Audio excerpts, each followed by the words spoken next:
I never made it. Ajuste nem muito apertado para não ser uma camisa de força e nem... Olha só, chegamos ao último capítulo do livro do Xenofonte. Esse é o último vídeo da série, o vídeo número 12, o capítulo número 12. E aqui Xenofonte vai trazer para nós tudo relacionado à proteção do cavaleiro e do cavalo. É muito interessante, ele está falando da armadura desse conjunto. Então, eu quero fazer aqui também uma pequena observação relacionada a essa série, que essa série é uma série comentada sobre os livros, sobre os capítulos do livro. Essa série não substitui a leitura. Eu super indico a leitura desse livro. Para vocês terem uma pequena ideia, do capítulo 1 ao 12, nós temos 68 páginas. Só esse pouquinho aqui. Todo o restante, que vai até a página 180 mais ou menos, são referências literárias, curiosidades sobre o Xenofonte, obras, etc, etc, sobre a cultura da Grécia naquela época, o que estava acontecendo, ou seja, tem muita água para passar embaixo dessa ponte, tá bom? Então, esse era um comentário.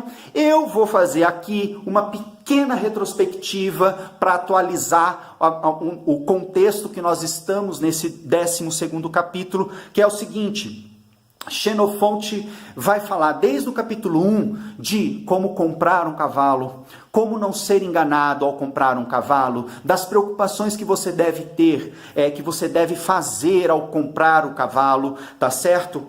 Das questões técnicas, por exemplo, passar rédea sobre a orelha do cavalo na hora da compra, das qualidades comportamentais, se esse cavalo é chucro, se esse cavalo é domesticado, se ele já é montado, que você deve fazer isso na frente do comerciante ou do proprietário.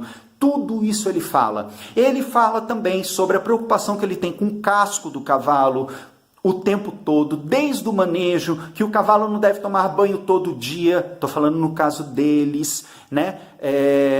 Para não amolecer o casco. Então ele fala que o casco deve ser tão duro, em contraposição à boca, que deve ser tão macia e suave. Xenofonte faz comparação do estilo do cavalo, comparando a outros animais, o que é muito interessante. Uma hora ele fala javali, e outra hora ele usa que o casco, que me parece um casco achinelado, um casco de sapo, enfim, ele fala muitas curiosidades aqui relacionadas a isso, sobre dessensibilização. Ele fala muito sobre dessensibilização, que o cavalo deve se acostumar com multidões, ele fala de um teste que ele faz ao montar o cavalo próximo a outros cavalos para saber qual é o nível de domesticação que está esse animal. Ele fala sobre a técnica de avanço e recuo, de alívio e pressão, de dar descanso para o cavalo na hora certa.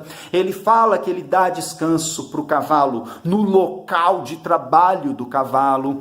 Ele vai falar sobre a postura do cavaleiro. Nós estamos falando de um cavaleiro que não usa sela e que precisa da perna numa determinada posição, do tronco flexível, porque esse cara vai manejar dardos, flechas, etc., que ele comenta agora no capítulo 12. Ou seja, e agora no capítulo 12 ele está formando conjunto, ou seja, ele está formando cavalo e cavaleiro, colocando esse conjunto para ir para a guerra. E aqui ele vai falar sobre a proteção do capacete. Ele fala que ele deve ter um capacete, que uma viseira que deve alcançar até a altura do nariz, ou vice-versa. Aqui ele fala da escolha que o guerreiro pode ter. Ele fala sobre os vãos, né? Que a armadura pode ter, que ele gosta de evitar, de ter vão no pescoço, onde pode entrar flecha.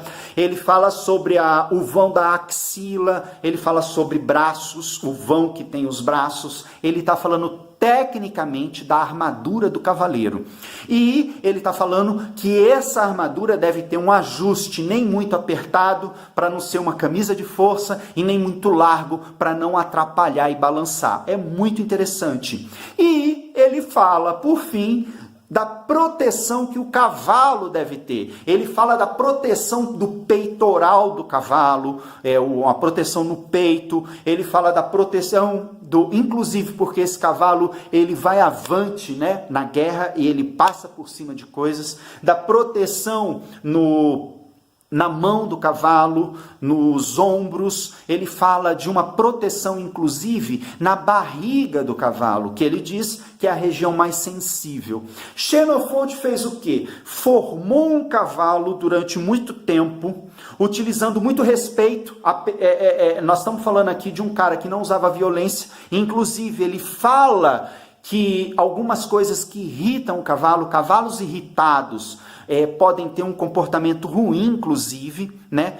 E então nós estamos falando aqui de um homem que utilizava, olha só, a palavra Whisper Horse vem do Xenofonte, que foi traduzido em 1771 do grego para o inglês nesse período. Então esse termo Whisper Horse vem do Xenofonte.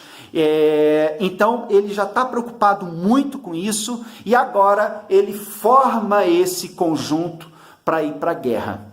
Bem, eu espero que você tenha curtido essa série, que você tenha gostado, que você tenha acompanhado.